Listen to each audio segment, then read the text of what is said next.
Hey guys, welcome to this week's podcast episode. And I've got a fantastic guest for you today, Greg Walls. And he is a master trainer. He's a performance coach coming out of Fort Worth, Texas. And this is a great guest for the audience who are interested in fitness, personal development, taking responsibility for their life. And I always say, if you can stay disciplined in your diet and your fitness habits, that translates into your relationships, your business, your career, your finances. So that's the underpinning of it all. So, Greg, welcome.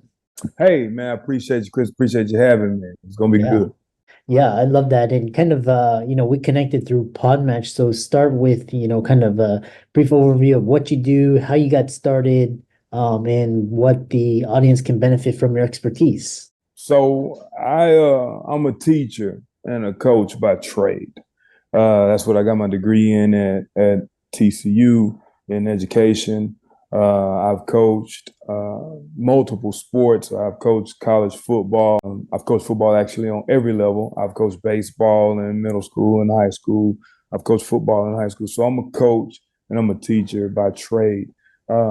I have earned, I've gathered 30 something certifications in sports performance and fitness over the past 20 years. So, and I've opened and ran my own facility from 2014 to 2021.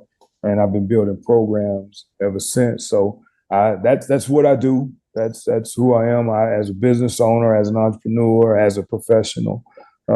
So that's the space that I reside in. I've been in sports my whole life. So sports went from hobby to vehicle to professional career. Yeah, and I really love that. And so kind of talk about so like a lot of people they like say a lot of people, friends, colleagues of mine, they started out because they had like ADHD or they couldn't sit still, but then they got into sports and all of a sudden they start to excel not only in the sport but also in other areas. So talk about, why sports is such a good training ground for discipline and mental health and all of that. Well, it all depends on what your purpose is.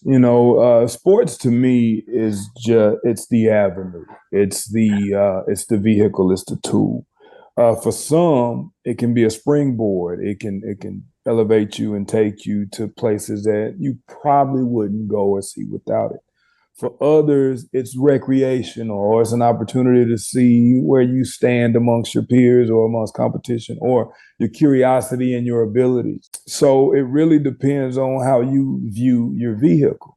There are many, many lessons that can be taught through sports. The ones I learned are discipline, the importance of being on time, and the understanding of your job within a group framework. I love team. Everything I've ever done has been a part of a team. That's important in my life. As a 45-year-old, I still have the need for team. And what that has built over those years is the understanding of how important it is to be available, how important it is to be accountable, and to hold others accountable, and then the discipline that comes with those things. So those are the lessons that sports taught me. So the training ground for lessons to be learned is really standard in sports and education. Yeah.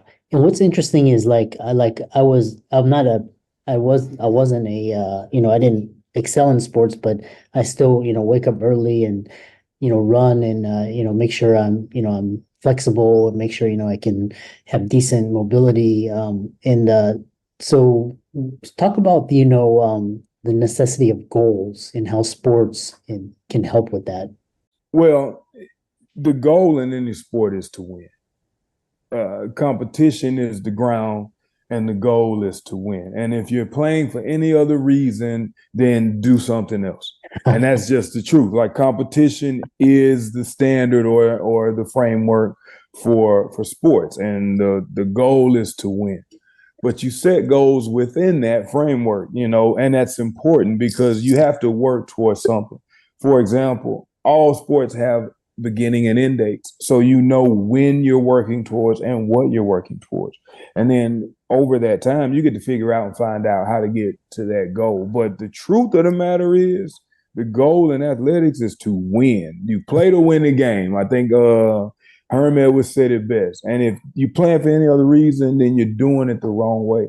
That's why championships are so important. That's why to be the best, you got to beat the best is so important. That's why competition is so important. And, it doesn't really matter to me, the sport. That's why people get paid so much money to compete and win. You don't get paid to just show up.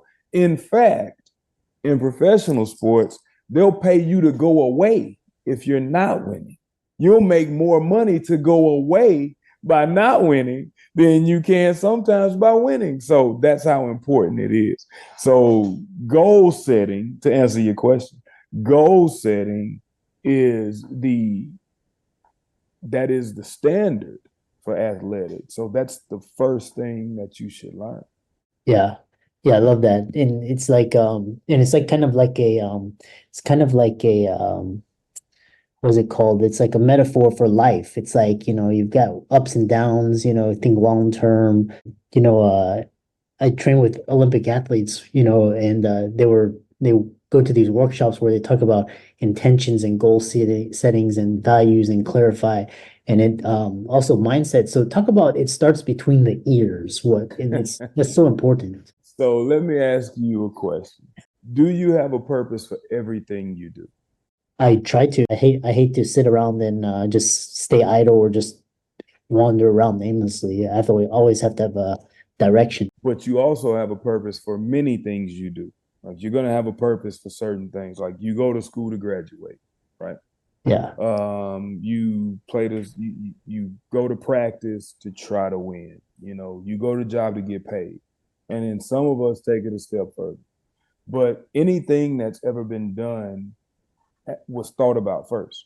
Anything that's ever been created, anything that's ever been set up, it was thought about first. Even if somebody did it without thinking, that was thought about first. It starts right there. So then it's how you think about it. And what I've learned is, in my experience, the less I can feel about what I think, and the more I can think about what I feel, the better it is for me. It's hard to make quality decisions if you feel sad or you feel bad or you feel overly excited. You're going to make decisions based on feeling. But if you think about it, if you let it start in your thought process and what's actually there and what tools you actually have to work with, then it'll allow you to add a positive emotion or some real understanding or some clarity in that thought. So for me,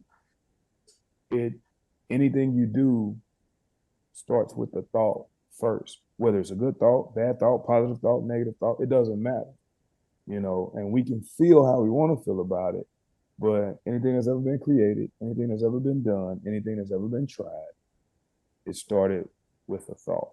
And then it continued with how we thought about it before we acted on it. Yeah, very powerful. And then it's also how you can reframe emotions and then how you frame perceptions and thoughts around those emotions to achieve the best outcome.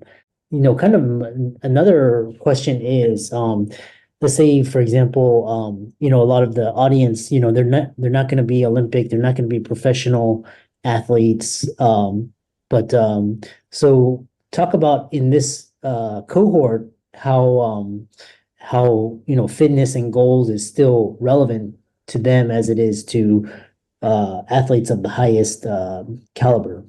Absolutely.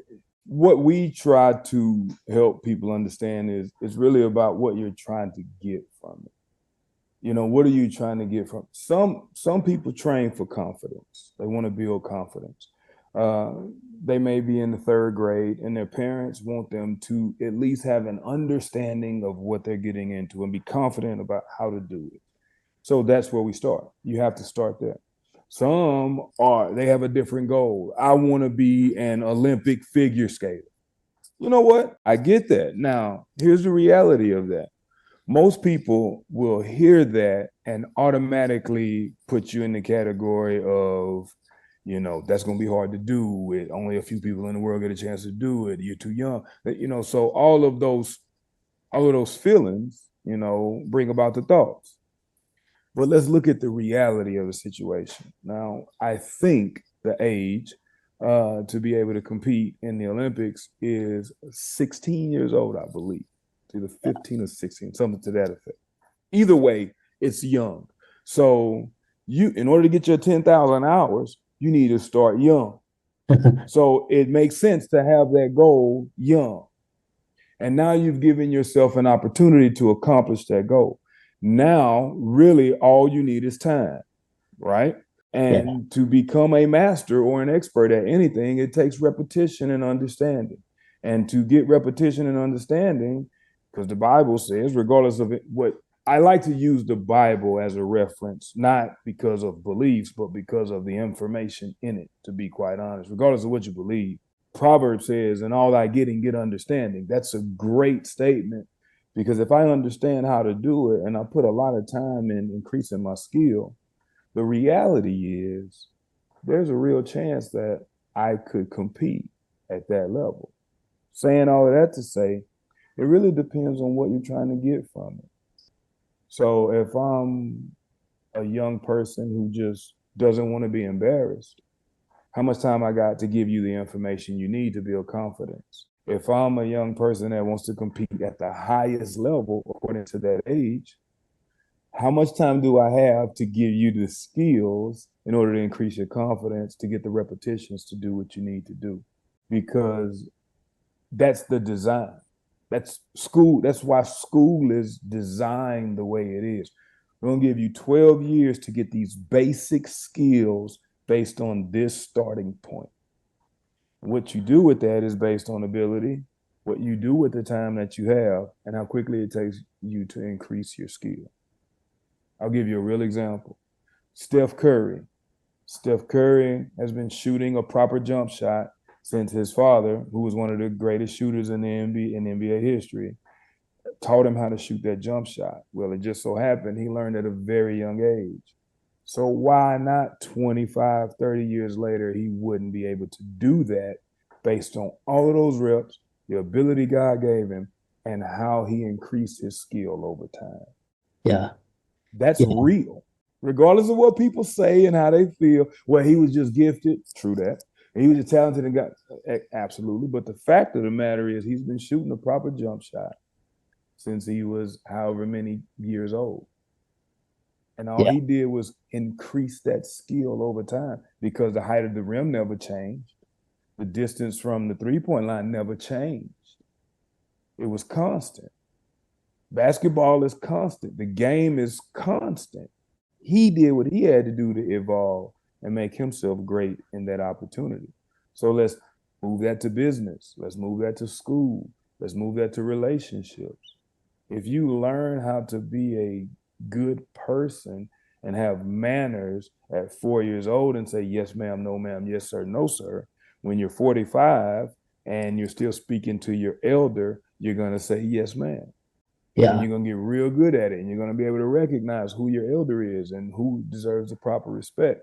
But if you're just being told that at 13, you're going to go, huh, what, huh? And now I got to break habits. It's the same approach in sports. It's the same lessons you learn. It's just we got to expedite those disciplines like the Army. They just expedite disciplines through consistent repetition. Yeah. And which kind of brings me, because there's a lot of parallels with sports and military. So do you think, like, for example, somebody, obviously military, there's some element of fitness. So, and these two are really good. What's interesting is, talking about basics and fundamentals, like the best, the very best, they do the fundamentals every day. It's not the fancy slam dunks or whatever. It's like always the basics and fundamentals, and they get that solid. And then so really interesting. How can people contact you and follow you and reach out to your socials and see the work that you do? So they performance experience. If you YouTube performance experience, you'll see the PE and you'll see the colors, and we have some really good videos. And there are going to be quite a few of the podcasts that I've done over the past few months that we're going to be posting as well. So performance experience on YouTube is a great place to go, especially if you're just looking for videos about fundamentals, mechanics, techniques for running, speed development, skills, things of that nature. Or if you just want to hear, thoughts about how we approach things, then you can see us on Facebook, The Performance Experience, and then on Twitter and Instagram at Performance Experience. Talking for all the audience, be sure to like and follow Greg on his socials and reach out to him. And thanks so much for talking about the metaphor between sports and life and business and career and relationships. Yeah, absolutely. Absolutely. The fundamentals, the standards don't change. Now, I'm not, and we're all people, we're all human, and we learn these lessons through sometimes trial and error, through other people, or through reading or through studying. But these things they're fundamental. That's why we all screw it up. And the reason I know certain things because I've screwed them up. So like that didn't work. If that wasn't smart, or I probably shouldn't have did that, or I probably could have did a better job of that, or man, I sucked on that one. To turn around and then learn that lesson and go, you know what? I'm not going to do it like that this time. I've increased my skill and my understanding and my awareness. So Yeah, I love that. And yeah, thanks so much for coming on. absolutely. Thank you for having me. I appreciate it.